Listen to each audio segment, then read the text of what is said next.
Good morning. তো তোমরা সবাই কেমন আছো? আশা করছি অনেক ভালো আছো। তো দেখলাম বরটা তড়িঘড়ি করে কোথায় যেন বেরিয়ে গেল। তো ও গেল মাংস আনতে, কারণ আজকে আলু টিকিয়া চিকেন টিকিয়া করতে হবে। আর এদিকে দেখো আমি ঘুম থেকে উঠে পড়েছি, চাটাও করা হয়ে গেছে। তো এখন আমি চাটা খেয়ে নেবো, খেয়ে রান্না করতে যাব। আর তোমাদের দাদা তো বাজারে গেছে, দেখতেই পেলে। তোমাদের দাদাকে সকালেই দেখিয়ে দিয়েছি, ও বাজারে গেছে আলু টিকিয়া আর চিকেন টিকিয়া করবে, তার জন্য। তো চলো ও আসুক আর আমি তাদের সঙ্গে আমার কাজগুলো সারি। তো সকালের কাজ তো আমার হয়েই গেছে, চা খাওয়াটা হয়ে গেছে। তো এখন চলে এলাম সোজা রান্নাঘরে।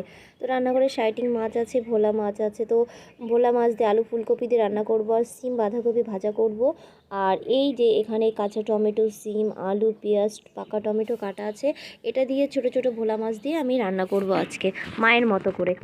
আর এখানে দেখো আরু ঘুমোচ্ছে, তো আরুকে ডাকাডাকি করছি, আরু কিছুতেই ঘুম থেকে উঠছে না। তো ভাবলাম রান্না করছি আর এদিকে মেয়েটাকেও তুলে, তো মেয়েটা ঘুম থেকে উঠছে না। তো বললাম থাক তাহলে, আরেকটু ঘুমোচ্ছে যখন আরেকটুখানি ঘুমোক। আর এদিকে দেখি তোমাদের দাদা আবার নিচে গেছে, কেন আবার ডেলিভারি বয় এসে কি একটা পার্সেল নিয়ে, তো এটা দিতে এসেছিলো। তো এদিকে আমার আলু টিকিয়ার জন্য আলু মটর সেদ্ধ হয়ে গেছে। অস্মিকে দিয়ে দিয়েছিলাম, কারণ সকালের দিকটা না আমরা সবাই একটু কাজে ব্যস্ত থাকি। তো যাকে পাই তাকেই কাজে লাগিয়ে দিই। আর তোমাদের দাদা এখানে মাংস কেটে নিচ্ছিল, আর তারপরে ওরা ওখানে ওদের মতো কাজ করছিল আর আমি আমার মতো রান্নাঘরে কাজ করছিলাম। তো এদিকে আমার রান্নাটা হয়ে গেছে প্রায়। আলু ফুলকপি দিয়ে মাছ করেছিলাম, আর এটা কাঁচা কাঁচা তরকারি করেছিলাম, মানে ভাপা তরকারি করেছিলাম। আর এখানে সিম আর বাঁধাকপি ভাজা করেছিলাম। তারপর এখানে তো তোমাদের আলু টিকিয়ার জন্য, চিকেন টিকিয়ার জন্য সব কিছু রেডি হয়ে গেছে। তো এখানে তোমাদের দাদা বসে পড়েছে, আমিও বসে পড়েছি, আর আমার দাদাও সাইডে বসে পড়েছে। তো এগুলো একটু হাতে হাতে গুটিয়ে দেবো। আর এখন চলে এলো স্নানের পালা। তো এখন স্নান করে নেবো, কারণ সব কাজ কমপ্লিট করা হয়ে গেছে। তো স্নান করার পরে তোমাদের দাদা খাওয়া দাওয়া করে, তোমাদের দাদা একসঙ্গেই বেরিয়ে গেছে দোকানে। আর এখন আমরা চলে এসেছি ছাদে। তো ওর নিচে এতটাই শীত লাগছিল, খারাপ লাগছিল, ভালো লাগছিল না। তো ভাবলাম যে চলো একটু ছাদে গিয়ে বসে থাকি। তো ছাদে একটু বসেছি। আর এদিকে অশ্মি বলছে মা দাও তোমার একটু চুলটা বাঁধি। আমার চুলে হাত দিলে বেশ ভালো লাগে, বেশ ঘুম ঘুম পায়। তো আমি বললাম ঠিক আছে, কেমন একটু লাগছিলো, তো তাহলে একটু করেই দে, বেশ ভালোই লাগবে। তো দেখো একটু চুলটা বাঁধছে, আর আমার আরুটা কতটাই না বদমাইশি শুরু করে দিয়েছে। মানে আমার বাড়িতে যদি সারাক্ষণ যদি ক্যামেরা অন থাকতো তাহলে দেখতে পারতে যে আরু, অশ্মি, আমরা তিনজনে কতটা বদমাইশি করতে থাকি। বিশেষ করে আরু, অশ্মি সারা দিন বদমাইশি করতেই থাকে। তো দেখো।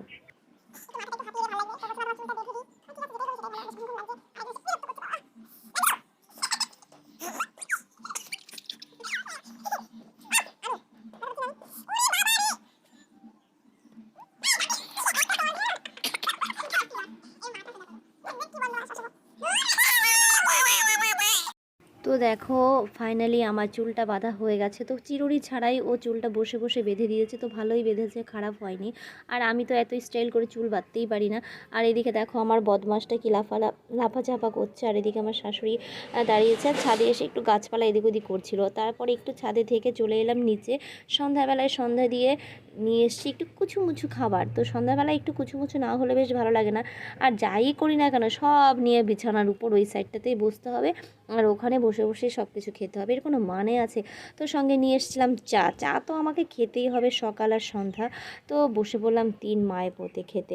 আর এমন স্পিডে খাচ্ছি ভাই রে ভাই, কি বলবো। তো দেখো, আর আমার আরুটা এতটাই চিকেন প্রিয়, ও প্রচণ্ড চিকেন ভালোবাসে, চিকেন ও মাংসটাই ভালোবাসে। তো আরও একটু বদমাইশি করছিল, তো আমি বলছিলাম বাবা বদমাইশি করতে নেই, ওরা সবাই কিন্তু দেখছে, তোমার সব দাদা দিদি কাকা কাকিমা বন্ধু, মানে সবাইকে বলছিলাম, সবাই কিন্তু দেখছে। তো খাওয়া দাওয়ার পরে তারপরে আমি বললাম তো অনেক খাওয়া দাওয়া হলো, এবার একটু বই নিয়ে বসতে হবে। তো কিছুতেই মেয়েটাকে আমি বই নিয়ে বসাতেই পারছি না, শুধু লম্ফঝম্প করছে। তো এরকম করে বদমাইশি করতেই থাকে, কি বলবো, ওকে নিয়ে সারাদিন আমি পাগল হয়ে যাই। তো অনেক তেলি এটা সেটা বোঝানোর পরে একটু বই পড়তে রাজি হলো। তো ভাবলাম একটু রাজি যখন হয়েছে তো একটু করে বইটা পড়িয়ে দিই। তো পড়াশোনা হয়ে গেছে। তো এখন চলে এলো রাতে খাওয়া দাওয়ার পালা। তো রাতে খাওয়া দাওয়া করে এখন আমরা ঘুমিয়ে পড়বো। তো ভিডিওটা আর বড় করবো না। তো এখন দেখো এখানে একটু কথা বলবো, সেখানে আমাকে কথা বলতে দিচ্ছে না, বাধ্য হয়ে আমাকে পরে ভয়েস ওভার দিতে হচ্ছে। তো যাই হোক বন্ধুরা, ভিডিওটা আর বড় করলাম না, এখানেই শেষ করলাম। তো আমাদের ভিডিওটা যদি ভালো লেগে থাকে তাহলে প্লিজ আমাদের পাশে থেকো, সঙ্গে থেকো আর সাপোর্ট করো।